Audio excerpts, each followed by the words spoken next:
మాతా కృపాకరీ మాతా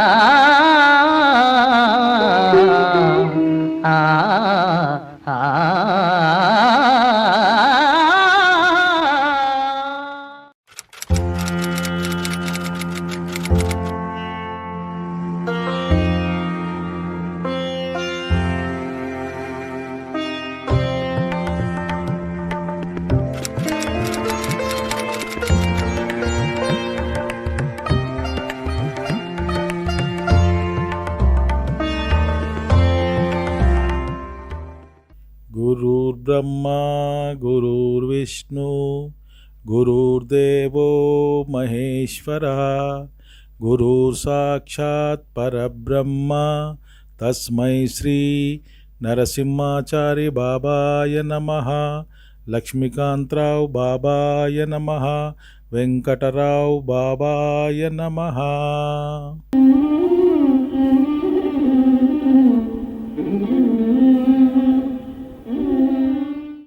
పిల్లలకు మీరు ఇవ్వాల్సిన భౌతిక ఆస్తులు ఒకటి సమయపాలన, రెండవది క్రమశిక్షణ. సమయపాలన అంటే మీరు చేసే కార్యక్రమాలు, మీరు చేసే పనులకు ఒక సమయం నిర్ధారించుకోండి. టీవీ చూస్తుర్రు, ఒక అరగంట సేపు తర్వాత రిమోట్ పక్కన పడేయండి. ఇంకో పని చేస్తుర్రు, గంటనో అరగంటనో కేటాయించుకోండి, దానికి ఒక సమయం కేటాయించుకోండి. టైం టేబుల్ కేటాయించుకోండి. టైం టేబుల్ ప్రకారంగా చేస్తే సమయపాలన అవుతుంది. రెండవది క్రమశిక్షణ, డిసిప్లిన్ ఉండాలి. ప్రతి ఒక్కరికి డిసిప్లిన్, పిల్లలకు డిసిప్లిన్ నేర్పియాలి. తర్వాత చదువు, సంస్కారం చాలా ఇంపార్టెంట్. సంస్కారం లేని చదువు ఎందుకు పనికిరాదు. అందరూ కూడా ఇప్పుడు రేపు సమాజంలో కార్పొరేట్ స్కూల్లో చదివిపిస్తున్నారు. కార్పొరేట్ స్కూల్ చదివిపిస్తేనే వాడు యోగ్యుడవుతాడు, లేకుంటే మంచి ఉద్యోగం వస్తుంది అని మీ యొక్క నమ్మకము. అంతే తప్పించి ఏమీ లేదు. వాడి అదృష్టం బాగుంటే గవర్నమెంట్ స్కూల్ చదివినా కూడా ఇది చేస్తాడు అని గవర్నమెంట్ స్కూల్ చదవాలని చెప్తలేను నేను. కాకపోతే ఈ నారాయణ చైతన్యాలు వేసేసి వాడిని మొత్తం టైట్ చేసి పడేస్తున్నారు మీరంతా. వేరే స్కూల్, మిడిల్ క్లాస్ స్కూల్స్ ఉన్నాయి కదా, చాలా స్కూల్స్ ఉన్నాయి. ఆ స్కూల్స్ అదర్ యాక్టివిటీస్ ఉంటాయి. వాడు 8 గంటలకు పోతే పొద్దున్న 8 గంటలకు పోతే రాత్రి 8 గంటలకు వస్తాడు. వాడు ఏం ఆలోచిస్తాడు, ఏమి చేస్తాడు, ఏం సంగతి ఒకసారి తల్లిదండ్రులు ఆలోచించురా మీరు. ఒకటి ఏంటంటే పిల్లలు బాగుపడాలంటే తల్లిదండ్రుల యొక్క సపోర్ట్ చాలా అవసరం, సమయం అవసరం. పిల్లలతో మీరు గడపాలి. కానీ మీ ఫోన్లు, మీ ఫేస్బుక్లు, మీ వాట్సాప్లు, యూట్యూబ్లు మీరు చూసుకుంటూ కూర్చుంటే పిల్లగాడు స్కూల్కి పోతున్నాడు, వస్తుండు 8 గంటలకు, మళ్ళీ ట్యూషన్కి పోతున్నాడు, మళ్ళీ పండుకుంటుండు. వాడు ఏం చేస్తుండు అనేది మీరు ఒక ఆలోచన చేస్తుర్రా? చేస్తలేరు. అంటే అందరి సంగతి అని చెప్తలే, కొందరి సంగతి. చదువుతో పాటు సంస్కారం చాలా ఇంపార్టెంటు. తర్వాత గురుభక్తి, దైవభక్తి, దేశభక్తి. చిన్నపిల్లలు, చిన్న పెద్దల పట్ల గౌరవము, మర్యాద, ప్రేమ మన సాంప్రదాయమైన కట్టుబొట్టు. సనాతన ధర్మం యొక్క విశిష్టత, దేశభక్తి, మన పండుగలు, ఇవన్నీ పిల్లలకి ఏమీ తెలియదు. ఉగాది గురించి అడగండి, పచ్చడి చేస్తే పచ్చడి ఏమిటితో తయారు చేస్తారో అడిగితే వాళ్ళకు తెలియదు. కానీ మీరు ఎప్పుడైనా చెప్పిర్రా వాళ్ళకు పచ్చడి ఇట్లా చేస్తారు, లేకుంటే ఇంకోటి ఇట్లా చేస్తారు అని చెప్పిర్రా? చెప్పలేరు. ఎందుకంటే మీకు సమయం లేదు. మీరు భర్త ఉద్యోగానికి పోతాడు, భార్య ఉద్యోగానికి పోతారు, ఆ పిల్లలు నారాయణలు చదువుతారు, చైతన్యం చదువుతారు. వాళ్ళు ఏం చేస్తారో ఏం సంగతో మనకు తెలియదు. మార్కులు తక్కువ వచ్చినాయంటే మనం తిడతారు. ఇక్కడ రావాల్సింది మార్కులు ఇంపార్టెంట్ కాదు, వాడు ఏం చదువుతున్నాడు, ఏ విధంగా చదువుతున్నాడు అనేది ఇంపార్టెంట్. మనకు మార్కులు వచ్చినా కూడా 100 మార్కులు వచ్చినా కూడా మనకు ఆలోచన విచక్షణ లేకుంటే ఏం చేసుకుంటాం మనం మార్కులు తీసుకొని. కనుక దయచేసి పిల్లలకు సమయం ఇవ్వండి. ఇప్పుడు నేను చెప్పిన ఈ 6 ఖచ్చితంగా నేర్పియండి. పిల్లగాడు ఎక్కడ కూడా చెడిపోకుండా బాగుపడతాడు. ఉదాహరణకు నా కొడుకు సంగతి చెప్తా నేను, అంటే ఈ అనుకోవచ్చు కానీ ఉదాహరణ చెప్తా నేను. వాడు చిన్నప్పుడు 1 నుంచి 3 వరకు మన వామాక్షి విద్యానికేతన్ అని చెప్పి సంస్కృతం స్కూల్లో చదివిండు. 4వ తరగతి శివప్ప హై స్కూల్ అని చెప్పి నాగారంలో చదివిండు. తర్వాత 4 నుంచి 8 వరకు బృందావనంలో చదువుకుండు, మీడియం స్కూల్లోనే. తర్వాత 8th నుంచి 10th వరకు దిల్సుఖ్నగర్ పబ్లిక్ స్కూల్లో చదువుకుండు. తర్వాత ఇంటర్మీడియట్ విశ్రా అకాడమీలో, విశ్రా కాలేజీలో చదువుకుండు. తర్వాత బీటెక్ శాస్త్ర యూనివర్సిటీలో చదువుకుండు. ఇవన్నీ కూడా మనకు విలువనిచ్చే స్కూల్స్, కాలేజీలే. వామాక్షి నికేతన్ సంస్కృతం స్కూల్ అది. దాంట్లో అన్నీ నేర్పిర్రు వాళ్ళు, సంస్కృతి సాంప్రదాయము అన్నీ నేర్పిర్రు. తర్వాత బృందావనంలో కూడా మంచి నడవడిక నేర్పిర్రు. తర్వాత శాస్త్రాలు కూడా మంచి విలువలు నేర్పిర్రు. తర్వాత శస్త్ర యూనివర్సిటీ కూడా చాలా బాగుంది. తర్వాత ఉద్యోగం వచ్చింది. ఈరోజు అమెరికా పోయిండు మా బాబు, అమెరికాలో చదువుకుంటుండు. అంటే ఈ స్కూళ్ళలో చదివినప్పుడు అమెరికా పోయిండు అని అంటే అదేంది, మన కృషి ఉండాలి, మన పట్టుదల ఉండాలి, కృషి ఉండాలి, మనకు ఒక గోల్ ఉండాలి. ఉంటే అప్పుడు మనం ఏదైనా సాధించగలుగుతాం. కనుక నారాయణ చైతన్య పెట్టే పిల్లలను గురించి నేను చెప్తున్నా. వాళ్ళ ఇబ్బంది చూసానికి చాలా బాధ అనిపిస్తుంది. వాళ్ళకు ఒక ప్రేమ ఉండదు, ఒక ఆట ఉండదు, ఒక ఆలోచన ఉండదు, ఒక ఇది ఉండదు, ఏముండదు. ఎప్పుడైనా హాలిడే వచ్చిందంటే టెస్టులు పెడతారు. చిన్న చిన్న పిల్లలకి ఎందుకు అవసరమా? ఎల్కేజీ యూకేజీ చదువుకునే వాళ్ళకు రామోజీ ఫిలిం సిటీలో రమాదేవి స్కూల్లో పంపిస్తారు. 2 లక్షల రూపాయలు ఫీజు కట్టి, 2 లక్షల ఫీజు కడితే ఏమి వస్తుంది వాళ్ళకు? ఏమి ఇస్తున్నారు? 2 గంటలు పోనీకే, 2 గంటలు రానికే. చిన్న పిల్లలు అది ఆలోచిస్తలేరు. ఈగో స్టేటస్ సింబల్ కోసం పంపిస్తుర్రు. ఢిల్లీ పబ్లిక్ స్కూల్ నాచారంలో ఉంది, ఢిల్లీ పబ్లిక్ స్కూల్ పంపిస్తున్నారు. ఇట్లా పెద్ద పెద్ద స్కూళ్ళు ఏం లేకున్నా కనీసం ఒక ప్రైమరీ స్కూల్కి వచ్చినాక పంపిస్తే కూడా మంచిది. కానీ ఇంత చిన్న చిన్న పిల్లల్ని పంపించి వాళ్ళు నరకం చూస్తున్నారు. వాళ్ళు ఎప్పుడైనా తల్లిదండ్రులు ఆలోచించారా? ఏమనంటే నా కొడుకు ఢిల్లీ పబ్లిక్ స్కూల్ చదవాలి, నా కొడుకు రమాదేవి స్కూల్లో చదవాలి, నా కొడుకు చిరాక్ పబ్లిక్ స్కూల్లో చదవాలని చెప్పి ఆలోచిస్తారు. అని చెప్పి వాళ్ళ గురించి, పిల్లల గురించి, పిల్లల ఆనందం గురించి, ప్రేమ గురించి ఆలోచిస్తలేరు చాలామంది. ఇది చాలా బాధాకరమైన విషయం. రెండవది ఇంకోటి ఏంటంటే, 3వ తరం, ఇది తయారయ్యేది 3వ తరం. ఒక తరము మేము, తర్వాత మా పిల్లలు ఈ తత్వంలో ఉన్నారు.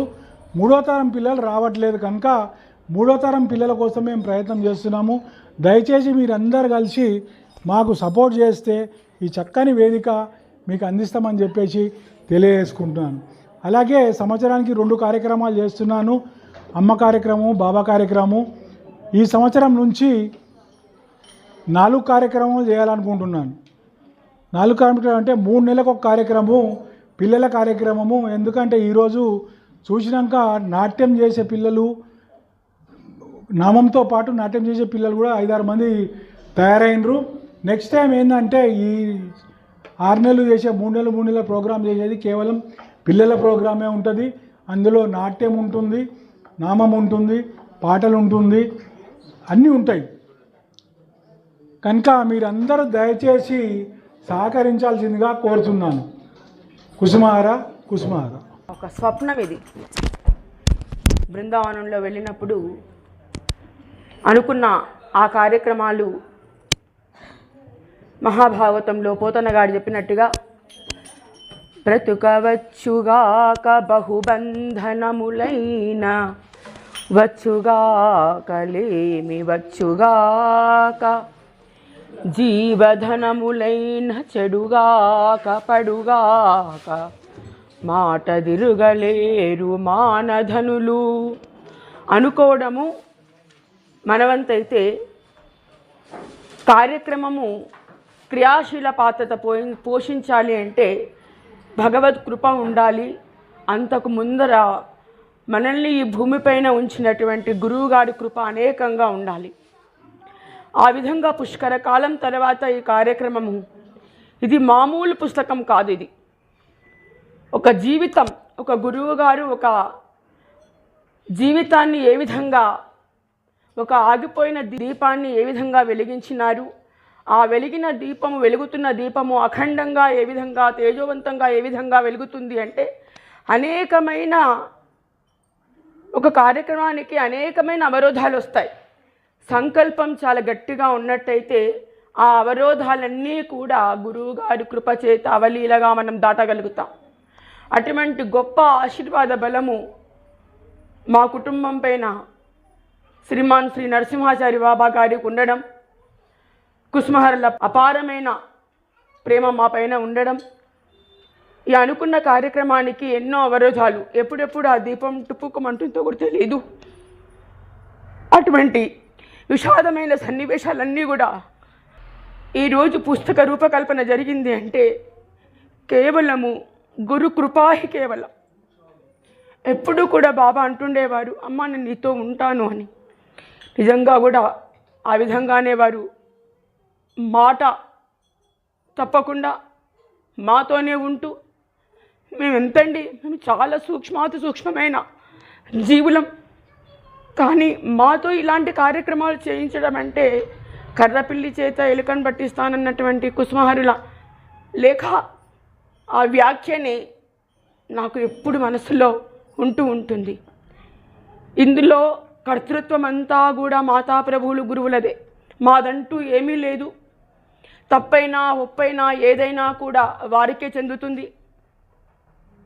మీరంతా కూడా మంచి మనస్సుతో కుసుమహరుల పట్ల భక్తి ప్రేమ ఉండడం, మా కుటుంబం పైన ప్రేమ ఉండడం, ఈ కార్యక్రమానికి మీ పిల్లలంతా తీసుకొని మీ అమూల్య సమయాన్ని మాకివ్వడం చాలా సంతోషం.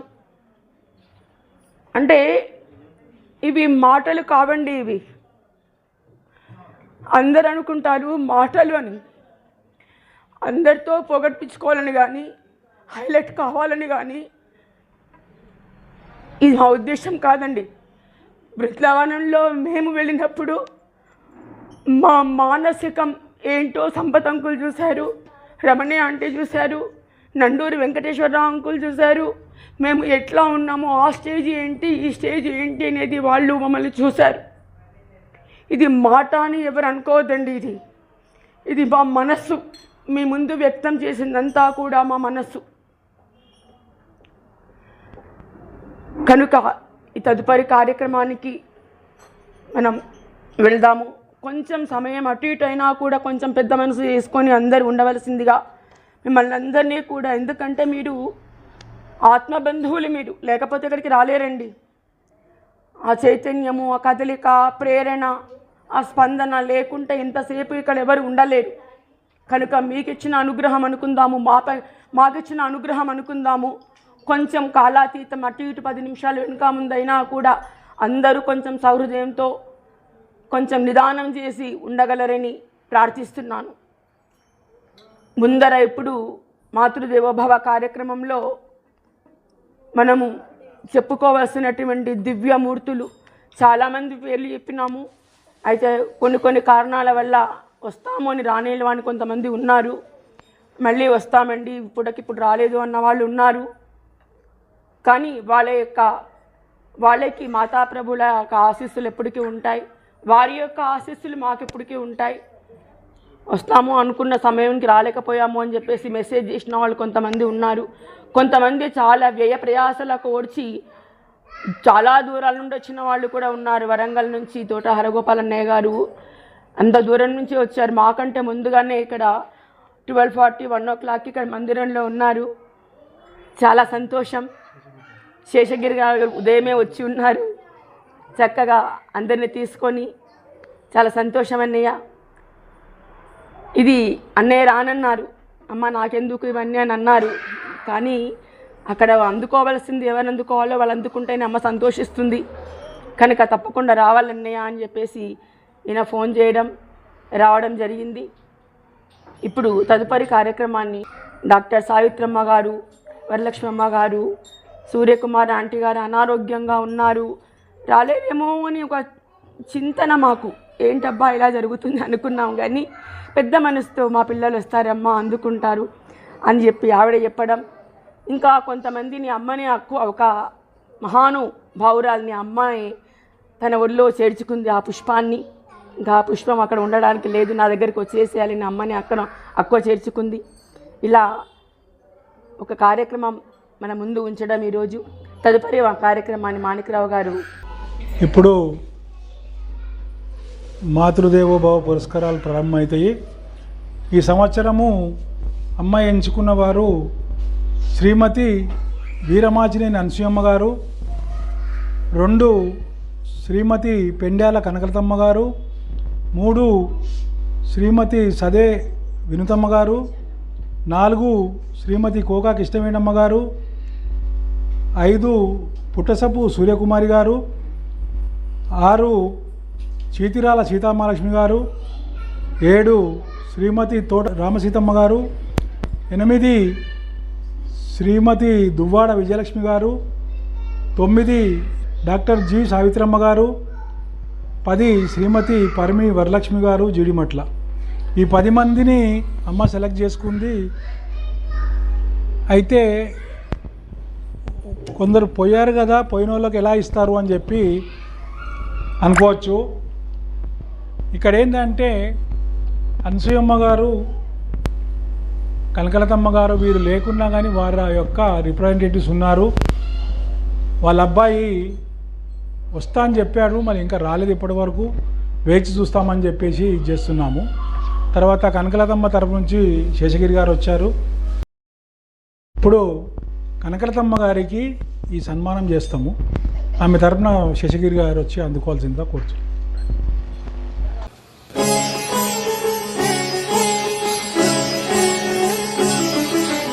జయకారనాథ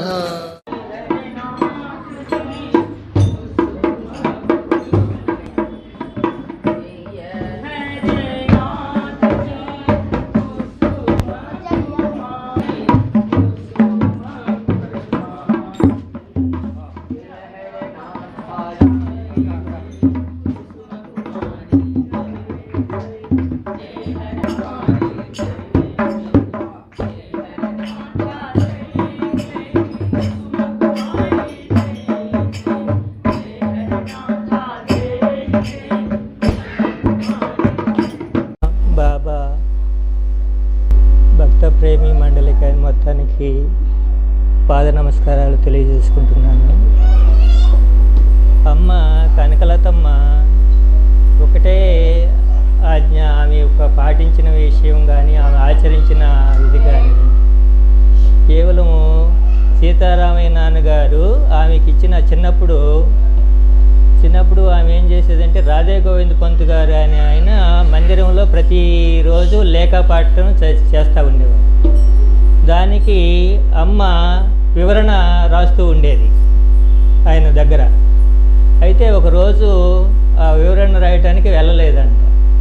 అప్పుడు సీతారామయ్య నాన్నగారు ఏమన్నారంటే, ఎందుకమ్మా ఈరోజు వెళ్ళలేదు ఏంటంటే, ఆయన ఏదో సరిగ్గా చేయట్లేదు ఏదో చెప్పి సాకు చెప్పేసింది.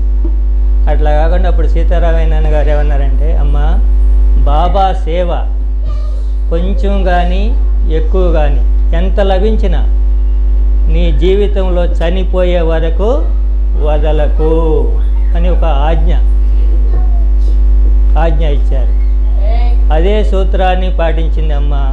బాబా ఎప్పుడు ఎక్కడ ఏ కార్యక్రమం జరిగినా ఎంత దూరమైనా ఒక విమలామ అష్టోత్తరం, ఇప్పుడు ఉన్న విమలామ అష్టోత్తరాన్ని ఎవరు ఎక్కడ జార్ఖండ్లో, తర్వాత ఎక్కడ బరూచి, ఎక్కడ వాళ్ళు ఆ అష్టోత్తరం పెట్టుకోవాలంటే అక్కడికి వెళ్ళి 27 సార్లు అష్టోత్తరం పారాయణం చేసి వచ్చారు. అంత దూరంగా బాబా సేవ అంటే ఎప్పుడు కూడా వదులుకోలేదు జీవితంలో. ఆ బాబా సేవలోనే తరించారు. బాబా సేవలే ఆయనే చివరి దశ వరకు బాబా సేవలోనే తరించారు. జై కుసుమ, జై కుసుమారా, జై కుసుమారా.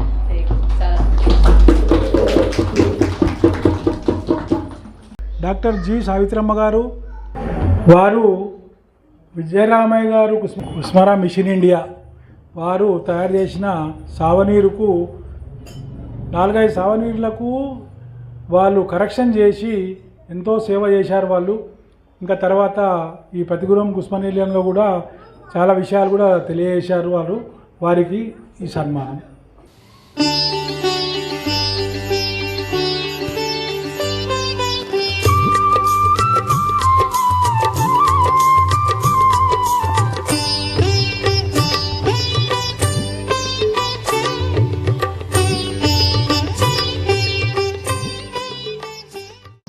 जय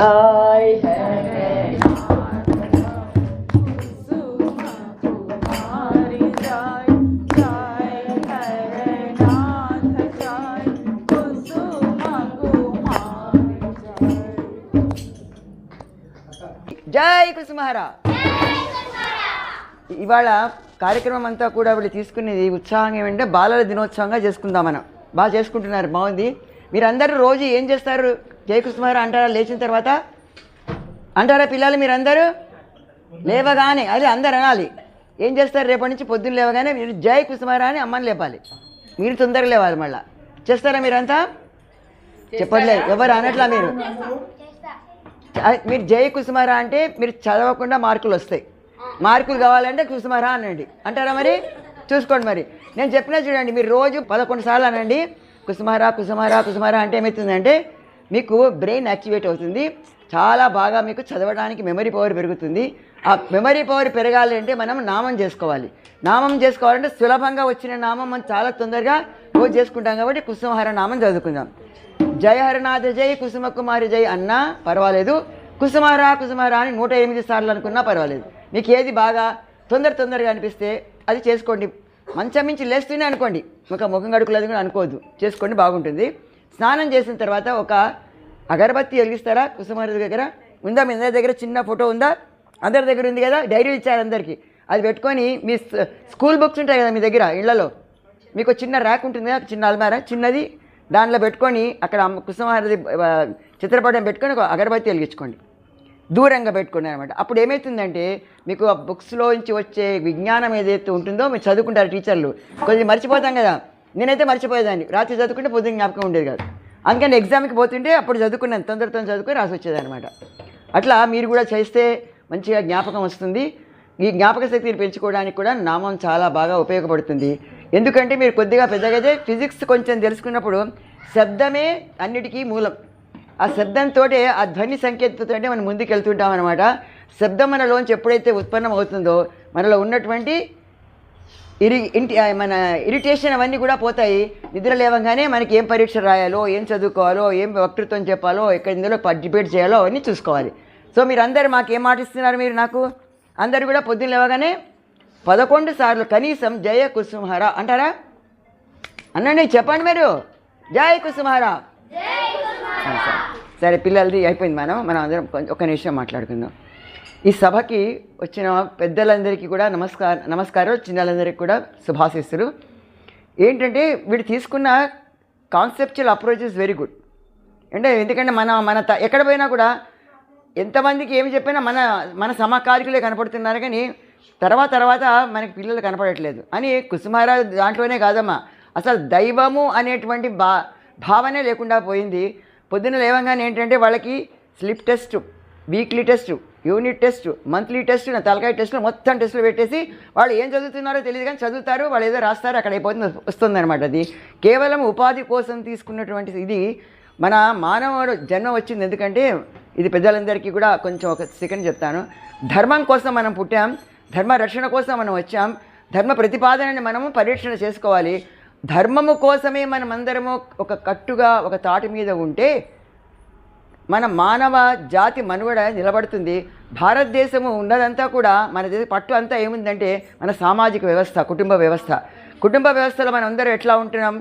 పరంపరగా తీసుకుని వస్తే మన పెద్దలు ఏం చేస్తే మనం అదే చేసుకుంటూ వస్తాం. మా అమ్మ చేసిందండి, మా అత్త చేసిందండి, ఇవే చేస్తున్నామని చెప్తాం కదా. అందుకని మనం ముందుగా పిల్లలకి వాళ్ళు ఏం అడగరు, మనం ఏం చేస్తున్నాం వాళ్ళు గమనిస్తారు అంతే. చిన్నపిల్లలు మనం దేవుడి దగ్గర నామని చెప్తారు, చదువుకుంటారు. ఏం జరిగింది చిన్న పాపలు కూడా పట్టుకొని చూస్తుంటారు పుస్తకాన్ని. చదవడం వాళ్ళకి రాదు, రాకపోయినా కూడా వినడం కూడా రాదు. ఆ స్థితిలో ఉన్న పిల్లల దగ్గర నుంచి కాన్సెప్చువల్ ఫార్మేషన్ మనం 8 ఏళ్ల లోపల పిల్లలకి వేయగలిగితే, అంటే మనం తప్పకుండా పొద్దున లేచి ఆ దైవ భావనని కానీ వాళ్ళలో కలిగించగలిగితే దాంట్లో మనం 90% సక్సీడ్ అయినట్టే. విద్య అర్థి కావాలి, విద్యను అర్థించాలి. కాబట్టి మనం కూర్చొని ఏ నామమో, ఏ పుస్తకమో, ఏ కథనో ఏదో రాత్రిపూట కొంచెం నాన్నమ్మలు అమ్మమ్మల మాట వినేటట్టు ఉంటే వాళ్ళకి ఒక చిన్న కథ వాళ్ళకి నేర్పించడం. కుసుమహరనాథుడిదే కావచ్చు, కృష్ణ అంశంతో వచ్చిన కృష్ణనాథుడు కావచ్చు, లేకపోతే కృష్ణుడి కథ కావచ్చు, రాముడి కథ కావచ్చు, మొత్తం ఆ భావనను తీసుకొస్తే బాగుంటుందేమోనని నా భావన. ఇట్లాంటి పిల్లలందరికీ కూడా ముందు మనం పంపిస్తాం చూడండి స్కూళ్ళ లోపల, పార్టిసిపేషన్ పిల్లలందరూ గేమ్స్లో ఉన్నారంటే మా పాప పాల్గొందండి, మా బాలు పాల్గొన్నాడు, చాలా బాగా చేశారు, చాలా మంచి రన్నింగ్ చేశారు అట్లా అంటారు చూసారా. కుసుమహరనాథ కాంపిటీషన్స్లో కూడా మనం చిన్నప్పుడు జరుగుతుండేవి, మన నరసింహాచారి గారు ఉన్నప్పుడు బాగా జరుగుతుండేవి ఇక్కడ. శ్రీనాథ్ కూడా కొంచెం తీసుకున్నారు, అది ముందుకు తీసుకొచ్చారు, కానీ తర్వాత ఎందుకు మళ్ళీ ఇప్పుడు పిల్లలు మళ్ళీ ముందుకు వస్తున్నారు. చాలా సంతోషమైన వార్త ఇది. అదే నరసింహాచారి గారి గురించి ఒక చిన్న మాట చెప్పి నేను ముగిచ్చేస్తాను, ఎందుకంటే టీచర్లకి మాట్లాడే స్వభావం ఎక్కువ ఉంటుంది, మీరేమనుకోకండి కాసేపు. అయితే నరసింహాచారి గారిది ఏంటంటే బొంబాయి లోపల అమ్మకి అభిషేకం చేస్తున్నారట పుట్టినరోజు ఎవరో అక్కడ ఉన్నటువంటి భక్తులంతా కూడా. ఈ నరసింహాచారి అక్కడికి వెళ్ళారు, అక్కడ కూర్చుని ఆయన చూసే భాగ్యం ఆయన కలిగింది. విమలమ్మ భర్త గారు కూడా అక్కడే ఉన్నారు, భగవాన్ దాస్ గారు, ఈ విమలమ్మ గారు అక్కడ ఉన్నారనమాట. ఉన్నప్పుడు ఏంటంటే నాకు అర్థం కాలేదు, ఇక్కడికి విమలమ్మ గారు ఒకసారి వచ్చారు ఇక్కడికి, మన గేటు బయట మేము లోపలికి వస్తున్నాం ఆ రోజున, చాలా ఏళ్ల కింద మాట ఇది. వస్తే అమ్మ ఈమె విమలమ్మ గారు, ఆమె పట్టు చీరలు కట్టుకోరు అని చెప్పారు. అంటే నాకు అర్థం కాలేదు ఏంటో అది. అంటే పట్టు పురుగు ఉంటుంది కాబట్టి పురుగులను చంపినది మనం కట్టుకొని హింస చేసామని భావనతోటి చేసుకోరమ్మా అని చెప్పారండి. ఆమె అంత అసాధారణమైన వ్యక్తి, చాలా నిరాడంబర జీవిగా నేను చూశాను విమలమ్మ గారిని. అటువంటి భక్తులని చూసినప్పుడు మా నరసింహాచారి మా నాన్నగారు సమకాలికులు. అంటే ఆయనకి ఏంటంటే నరసింహాచారి గారికి ఇట్లా ఎవరైనా వస్తే భక్తులకి గట్టిగా పట్టుకొని మాట్లాడే స్వభావం ఆయనకి, ఇట్లా గట్టిగా పట్టుకున్నారు. కుసుమహరాన్ హరబోల్ హరబోల్ అని గట్టిగా అరుస్తుంటారు అనమాట. ఈయనకి ఈ ప్రాంతమే బాగా జ్ఞాపకం వస్తుంటుంది. మా మామగారు కూడా ఇంట్లోనే ఉండడం, అన్ని ఇట్లా కలిసి వచ్చేందుకు మనం దీంట్లో కొద్దిగా ఆవగింజ ఎంత ఉంటుంది నాన్న, ఆవగింజలు చూసారా, రాయి ఆవగింజలో 1000 వంతు అంటే ఎంత ఉంటాం ఏమో, అట్లా మనకి ఏమైనా వచ్చిందేమో కొంచెం అబ్బినట్టుంది. ఈ విధానాన్ని మన పిల్లలు కొనసాగించేట్టు చేయాల్సిన బాధ్యత అమ్మ నాన్నది. అమ్మ నాన్న కలిగించాలి. రోజుకి ఒక చిన్న కథ, అది మన కుసుమహర అది అమృత వైష్ణవి పుస్తకంలో చిన్న కథలు ఉన్నాయి అన్నీ. ఒక్క కథని వాళ్ళకి వారానికి ఒకసారి శనివారం రాత్రి చెప్పాలి, ఆదివారం వాళ్ళు మనకి ఇవి ఉన్నాయి కదా అంతా వాట్సాప్లో మన చేతిలో ఊరికి వస్తాయి కదా, దాన్ని చిన్న గ్రూప్లో దాన్ని పంపించుకుంటే ఏమవుతుందంటే పిల్లలందరికీ ఒక ఉత్సాహం వస్తుంది, ప్రోత్సాహం వస్తుంది. ఆ కథలని చెప్పించుకుంటే బాగుంటుంది. అందులోనే చదవాలని ఏం లేదు, లేఖల్లోంచి మీకు అంటే మీరు చదవలేక టైం లేదో ఉంటారంటారే, మన లేఖలో చదివి మన కథలని అనుభవాలని చెప్పినా కూడా పిల్లలు చాలా ఆనందపడతారు. ఆ విధంగా ఈసారి వచ్చేసరికి మళ్ళీ వచ్చే సంవత్సరానికి మనం దానిలోకి పోదాము. వీళ్ళిద్దరూ కొంచెం బాధతో ఏదో మాట్లాడారు, ఆ బాధ కాదు అది ఆనందంలో మునిగి వాడు మాట్లాడారు అనమాట. ఈ ఆనందం అంతా ఏంటంటే చేసిన కృషికి ఫలితమైన సంతోషంతో మాట్లాడారని నేను అనుకుంటున్నాను. ఇంత సమయం మాకు ఇచ్చినందుకు నమస్కారం. జై కుసుమహర, స్వస్తి. వీలైతే పిల్లలు ఏమైనా సంగీతం నేర్చుకుంటే ఒక పంతులు గారిని పెట్టి 10 మంది పిల్లలు జమ అయితే వాళ్ళకి సంగీతం నేర్పిస్తామని చెప్పి కూడా తెలియజేస్తున్నాము. అలాగే అమ్మగారు చెప్పినట్టు పిల్లలకు శ్లోకాలు పద్యాలు ఏమైనా నేర్పించి కాంపిటీషన్ కూడా పెడతాము. ఈ వచ్చే సంవత్సరం 2026 నుంచి 4 కార్యక్రమాలు చేస్తాం. సంవత్సరానికి ఒక 3 నెలలకు ఒక కార్యక్రమం చేస్తాము. ఆ 3 నెలల కార్యక్రమంలో ఈ అమ్మ బర్త్డే అప్పుడే ఈ కార్యక్రమం ఉంటుంది, మాతృదేవోవది. మిగతా టైంలో ఈరోజు చూసినాం కదా మనము నాట్యం చేస్తున్నారు పిల్లలు చాలామంది ఉన్నారు, ఇంకా నాట్యం చేసేటోళ్ళు, వాళ్ళందరికీ అవకాశం ఇస్తాము. 4 గంటలే వాళ్ళకే పిల్లలకే ఇస్తాము. మీరు హాయిగా వచ్చి వీక్షించండి, ఆనందించండి, చూసి తరించండి. కుసుమహర.